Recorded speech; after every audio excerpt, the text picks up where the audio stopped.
hot cuppa and relax. It's Afternoon Karak with Aisha Al-Mazmi and Mikhail Atiyah. On Pulse 95. One last time. One last time for the afternoon Karak. No, I'm terrified. God. Let me pull out the scoreboard real quick. We're 5-6. We're 5-6, yeah. We're 5-6. I just want to make sure we got that. Okay. Goodness, I just had coffee. Now I'm super anxious. Goodness. Okay. Rock, paper, scissors. Oh my God. I knew it. I felt it deep within me. I knew it. It's going to be a good month. That's for sure. I know. Listen, don't jinx it, because last time you said that, and then literally 2 minutes later, you just messed up like at least 20 things.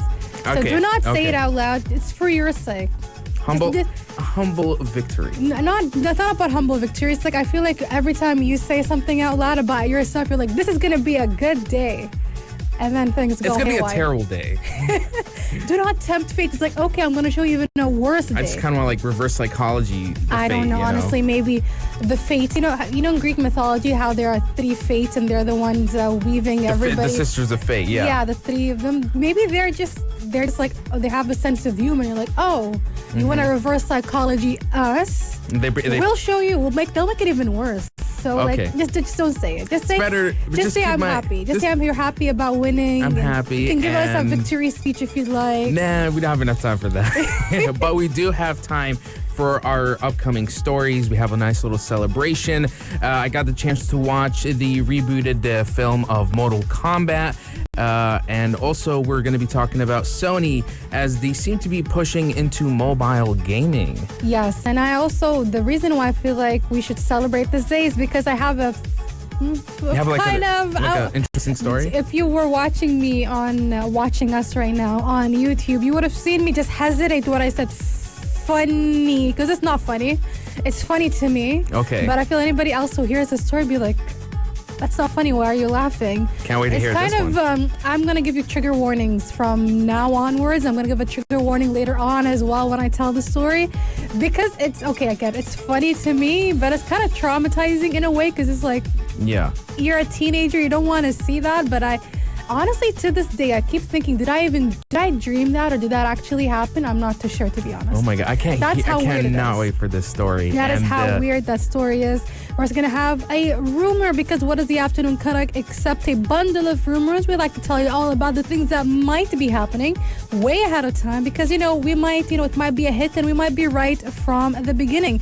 Now, this rumor is a really interesting one. It's about a collaboration between Nintendo and Microsoft. And honestly, if this is true, how is Sony feeling about this collaboration? And to be honest, I feel like it's a long due sort of collaboration, because you want to always talk about how they should all sometimes just, hold hands and do things together, because it's for the benefit of all the gaming community.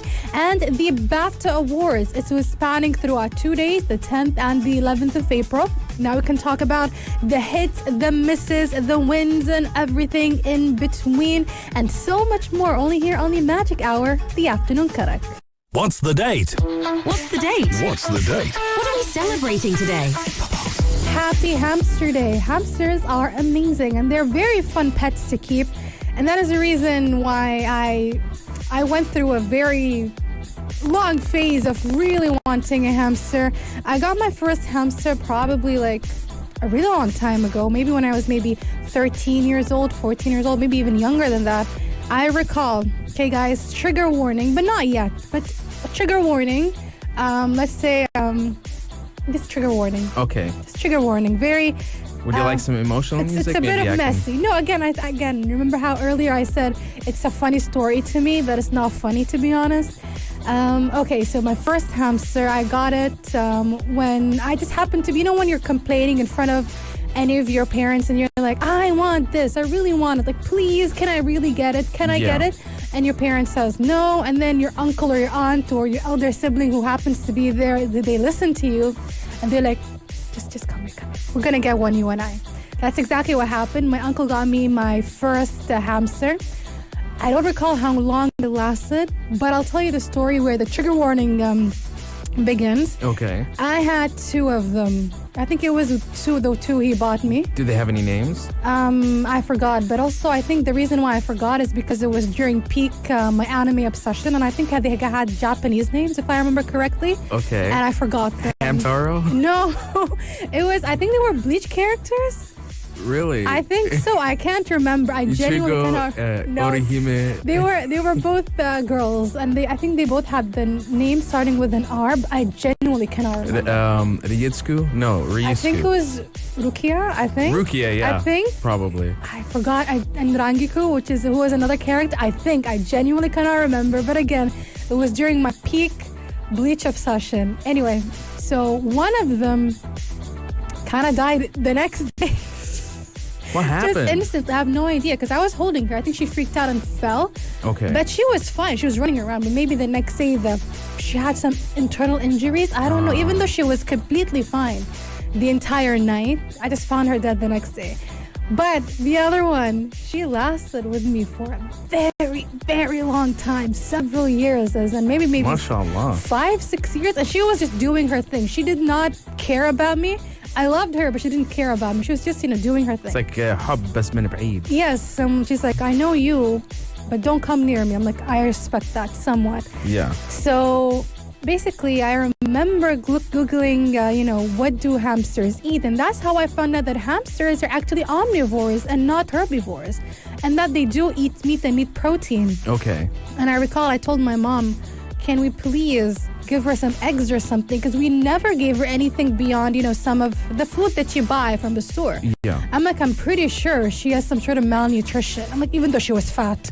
But I'm like, I feel like there's something going on here. I feel like maybe she needs some protein.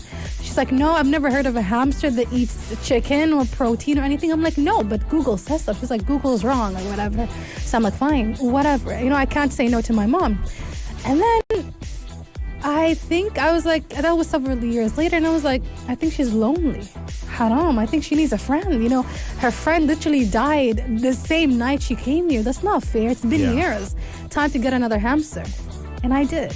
And they were fine. They were fine. Until one day I woke up. And again, I genuinely cannot remember if this is something I dreamt or actually happened. Okay. But half of her was eaten. Half of her was eaten. Oh my God. And that's how I learned that hamsters are actually quite brutal, and that if they do not like each other, they might eat each other, and that also that they actually eat their own kids. I know about that one, but I didn't know they were like territorial. Apparently, so even though they lived together for quite a while, and then I think she said, you know what, I don't like you anymore.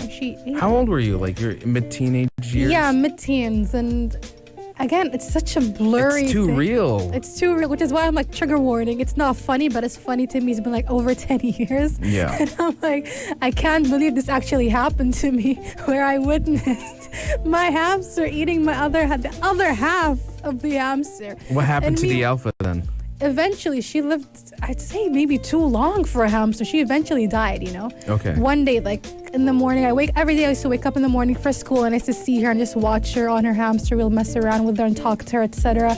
I remember that morning her housekeeper was like, so, she's dead? And I was like, oh well, she lived a long life and I'm gonna miss her. Rest in peace. Rest in peace. And yeah, that's the story of my hamster, and how you learn that despite the fact that they're very cute and adorable, a lot of these rodents are quite insane and territorial, and they can be cute pets, but you should learn how to take care of them properly. That's actually a good advice. I think for anybody who's gonna, like, especially if it's a hamster, please do your studying. Oh my God, especially when it comes to their food and their enclosure, because I feel like all of the enclosures we usually buy from the regular pet stores, they're quite small. They should have a really big one, despite the fact of them being very tiny, because they need the engagement, the movement. And imagine yourself, even though let's say you are put in a cage that is around the same size of this room, you're gonna lose your mind. Yeah. You need something bigger. And I've learned through YouTube, through a lot of those animal channels, that a lot of the time, even when it comes to reptiles and fish, especially fish, goodness, the tiniest goldfish does not they actually require an aquarium this big, even if they're this tiny. Yeah. So basically, do your research, give them better food, because sometimes even those packaged foods you find at the grocery store, even pet stores, some of them are not nutritional enough. You should find proper food for them and maybe make some of your own food, as in Google what do hamsters eat from a proper reputable website, and learn from them, and perhaps give them eggs so that, the same thing doesn't happen with what happened with my hamster, and they don't eat each other. It's Happy Hamster Day here on the Afternoon Karak. Texas 4215 Instant Do you have your own shockingly interesting hamster story? It could be a happy hamster story, guys. It doesn't need to be whichever it is, good or bad. We'd like to hear from you guys. We're going to be taking a bit of a break, but coming up next, we're going to be talking about Warner Bros. Latest reboot of Mortal Kombat. Have you watched the movie? If you have, share your critique right here on the Afternoon Karak. Pulse 95. Mortal Kombat 2021's trailer was actually one of the fastest, most watched trailers since forever, YouTube's history, up until last week, I believe, when it was overtaken by something else. I think it was Lil Nas X's music video, I believe. Controversial video. We're not talking about that.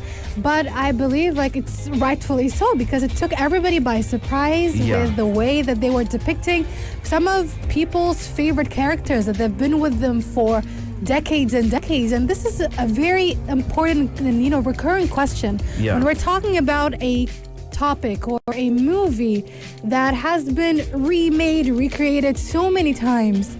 Can the latest version triumph over the previous one, especially when the previous ones and even the video games have a special place in people's hearts? Exactly. Did it succeed in doing that, Mikhail? I say it did that and even exceeded my expectation. Wow. And one thing I did right after I watched this film is I went back and I watched 1995. And there's a lot of improvements. One thing about Mortal Kombat, in any video game adaptation, I think it's important to have a list that the writers and the people involved in producing this film, that they gotta check, And I felt like me and my friend, that's what we were doing while watching this film, is the tone of the movie and the world building, the build up to the tournaments and the characters themselves. Are they true to the characters? And I think they did a pretty good job. A lot of it feels like fan service, because whenever we got a fighter introduced, we're like, oh my god, it's Kano. Oh, it's Liu Kang. It's Raiden. We just start like fangirling in a way. It's very important that you actually brought this up, because I feel like a lot of those fighting game to movie or even TV show adaptations have the same sort of setup. You'd see they'd focus maybe on one character, and then eventually they'd expand to the rest of the characters, and it's how they'd move on to the tournament, and we'd see more fighting scenes than actual world building, which is super important. And that is, I want to pick on that. Can you tell us some more about that? Okay, so when it comes to the world building, I will say it's a tad bit rushed. They don't get into it too much, but it's like there's...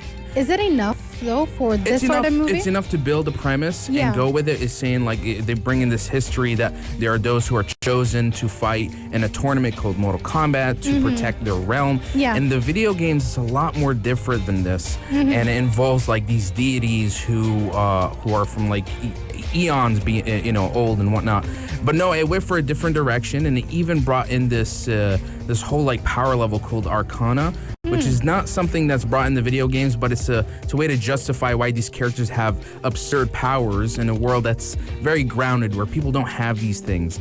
I will say I did like it because it helped me get into the whole story. It's like, okay, I can see why these characters would have these powers before the tournament would begin. And back to the world building, there is enough, but I can really tell they're holding back. And I kind of felt that all the way till the end, because I don't want to spoil it, but this movie feels like a big sequel bait. They build up so much, and then it's like, this is the end. They gave us, for some of the fight sequences and what was going on in the conflict, I did but again, it was holding back a lot. There's characters where we're like, okay, why are they not involved just yet? What's happening here? And why is Raiden not too involved in these situations, you know? And why are we not getting more about the reason behind the tournaments, you know? There's a lot of time put into the backstories of certain characters, but then that's it. You know, because then when their adversaries step in, it's like, who are you? You know, it's just maybe like one or two dialogues is brought in. It's like, okay, that's still not enough. I want to know more why there's a conflict between them. But then again, this whole movie feels like it's holding back. And I think it's because they're building up for a better sequel, which is why I will say that Mortal Kombat is a great fan service film. Fans coming into this movie, they're going to have an absolute blast, but I think other people are going to feel a bit lost because this is a movie that is expecting you to know the premise of Mortal Kombat and some of these characters, to have played the game at least, to step into this world and just enjoy it, which is why my final verdict for this game is a 7, for this movie, is a 7 out of 10. I had a lot of fun, but I know the sequel is going to be a lot better. If there is going to be a sequel. Oh, they did something at the end. I'm like, this is going to get a sequel. But you know that sometimes they just bait you and then something happens, the executives and whatnot, and then it just falls through. I really hope not. I think Warner Bros. Is like they know, like, this year it's not about making any money from the blockbusters, because these are gonna go straight to HBO Max. Yes. So they're already kind of biting the dust. They're gonna be okay with the fact that they don't make money off this movie, and hopefully continue the franchise whichever way. Well, there you go. Mortal Kombat 2021. This was Mikhail's review of the movie, and the movie's going to come out on the 23rd of April on HBO Max, and I say that because alternative links will be up the moment the movie comes out on the platform, and I'll probably be watching it then. Thank you, Mikhail, for going to the cinema and, you know, putting yourself out there for us and telling us whether the movie is worth it or not. We're going to be taking a very short break, and coming up next, we're going to be talking about PlayStation Studios hiring a head of mobile. Let's talk about that coming right up next, right here on the Afternoon Karak. This is Pulse 95. It's funny that at some point in our lives, mobile games were basically an integral part of it. Everybody was playing some sort of a mobile game, whether it's, you know, Candy Crush or something like that. Angry Birds. And then we slowly saw, especially lately, a lot of those big game developers and big studios adapting their games into or for the mobile. For example, we've got Nintendo, and you've got all these Mario Kart games. We've got Animal Crossing, and we've also have, like, previously Harvest Moon, one of my favorite games, have also been adapted a long time ago for the mobile. And now apparently PlayStation is doing the same thing when they hired, or at least they're looking for a new head of mobile, a senior position who will lead the development and strategy of PlayStation's mobile games. Now, this is a big deal because PlayStation at one point was competing with Nintendo with their own handheld console, the PlayStation Vita, because PSP was quite popular. They sold 80 million units, and they thought, okay, let's do another one, you know? But this time with attention to a handheld console that can play some, like, really high-quality games. But PS Vita was not very successful, and I remember there was an interview with the president of PlayStation who said, honestly, we just can't compete with the mobile gaming industry. And it seems like if you can't beat them, just join them. And, you know, them opening up a mobile gaming division, I think is a smart choice here, because they can really take advantage of their big franchises turned into a mobile version of itself, like Uncharted, God of War, Gran Turismo, just all sorts of games that can be translated into mobile. Like, with Activision, they recently did Crash Bandicoot Running, the infinite running game. So they can do stuff like that. And absolutely, and they can do so many other things. Even try to adapt the game in as much way, as close as possible to the original one. Again, just like the Harvest Moon game, and even Mario Kart, and even when you talk about The Sims, I mean, Sims Free Play is also one of those well-known games that have been adapted for the mobile phone that is very close to the original game with few tweaks here and there for the mobile version. And we also know that we have things like Apple Arcade that basically acts as a platform for these games and basically gets people to download and try it out. And also our phones, whether it's, Apple iPhones or even Androids, they're strong enough to withhold all these games and even stronger games than we previously can a long time ago. So basically what we're saying is that the opportunities are endless for the way they can adapt these games, even though, to be honest, I am tired of those infinite running games. The last time we enjoyed them was, Temple Run and Subway Crash. Was it Subway Crash? But since then, I feel like they can be a lot more, I'd say, what is that word? Like, imaginative, a little bit more creative. Yeah. Just like the way Nintendo has been with their own franchises. But like we said, it is a very good market for them to tap into. And honestly, the sky's the limit, isn't it? Yeah. It just leads to one question. What kind of games are they going to make? Are they going to make one of those freebies? Or are you going to have to pay $10 for something that's, a little bit, refined, more ambitious than your regular mobile game? Both can work. Again, we've seen both of them happening. The Harvest Moon game, for example, you just instantly pay some money, which is like a small amount of money, and you buy the game. But then we have Sims Free Play, and we've got the Nintendo games that require you to pay every once in a while, which is the standard formula for a lot of mobile games. What do you guys think? Text us 4215 Etisalat or do. Are you excited about seeing your favorite PlayStation games on your mobile phones? Or were they just never created for it to be enjoyed on the mobile and it does not work out at all? We'd love to hear from you. Coming up next, the BAFTA Awards. Stay tuned for that. Speculation, gossip, or hoax. Rumor has it. Just like the previous collaboration between Donald Glover and Beyonce and how beautiful that was, I always think that when it comes to the big three that are Nintendo, Microsoft, and Sony, I feel like they should always try to collaborate whenever they can. We lauded their efforts a couple of months ago when they had this PSA about, gaming and whatnot. That was a very good thing to do between each other.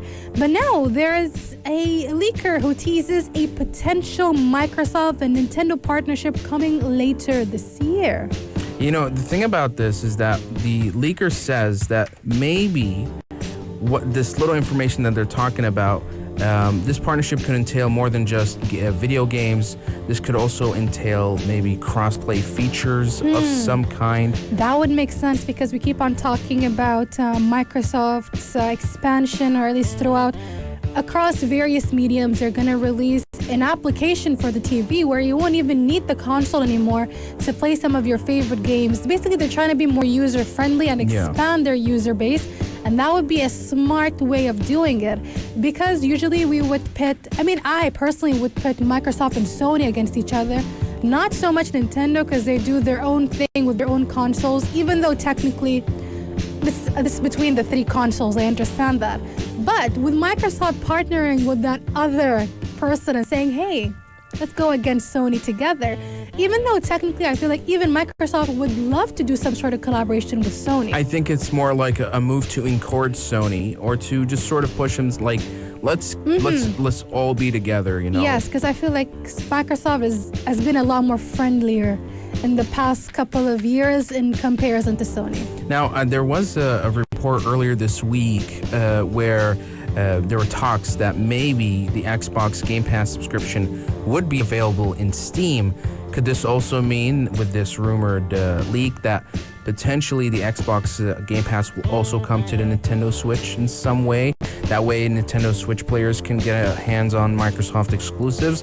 Could it also mean that Master Chief will be the next Super Smash character? That could be it. Because they already have Steve in there, Steve from Minecraft. So I think it would be a dream come true if we get Master Chief in there as well. And imagine how a lot of maybe some of Microsoft's exclusives might actually be available on the Nintendo Switch, which I know some people are thinking that's crazy. But again, if we have had Skyrim on the Switch for the past 3 years, I believe that they can somehow, not easily, but try their best in adapting some of the biggest Microsoft exclusives onto the Nintendo Switch. The more games, the merrier.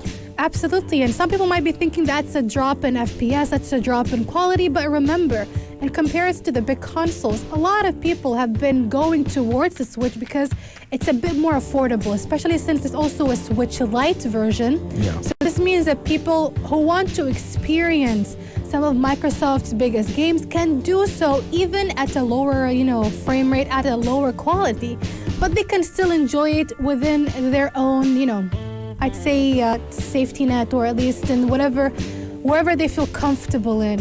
So again, it's a win-win situation for everybody. It would be fantastic, so why not? Again, more collaboration is always a win-win situation for all the gamers out there. This rumored partnership seems to gonna be announced sometime this fall, so we're gonna have to look out for this when it does come out. But dear listeners, text us 4215 and select or do. What do you think is the potential of Microsoft and Nintendo collaborating with one another? What could come out of this? Let us know at text us 4215 and Salat or do. We're gonna be taking a bit of a break, but coming up next, we're going to be talking more about the MonsterVerse movies. If you watch Godzilla vs. Kong, you're always asking yourself, what's the next monster in this world? Let us know right here on the Afternoon Cut. It's almost 5 p.m. That was Afternoon Karak. For dessert, Aisha and Mikhail suggest...